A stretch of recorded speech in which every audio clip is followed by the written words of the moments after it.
আজ বহুদিন পর গিয়েছিলাম জগজননী মায়ের কাছে পুজো দিতে। সকাল 10 নাগাদ বেরিয়ে পড়লাম দুজনে মিলে। পুজোর সামগ্রী আগে থেকে কিনে নিয়েছি। মেন রোড থেকে ঢুকে পড়লাম গ্রামের রাস্তায়।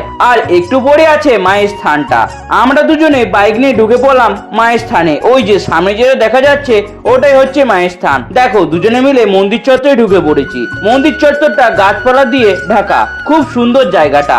এর ভিডিও আগেও তোমাদের দিয়েছি। ওয়াইফ পুজো নিয়ে বসে পড়লো মন্দিরের ভিতরে। আর এটা হচ্ছে আমাদের পলাশবাসনী মন্দির। এটা হচ্ছে ফুলইপুরের পাশে। দেখো মায়ের শিলা মূর্তি। একটু পর ধূপ নিয়ে বাইরে বেরিয়ে এলো আর তুলসী মন্দিরে ধূপ দেখাতে লাগলো। আর আমিও একটু গরমের মধ্যে বাইরে বেরিয়ে বেড়াচ্ছিলাম।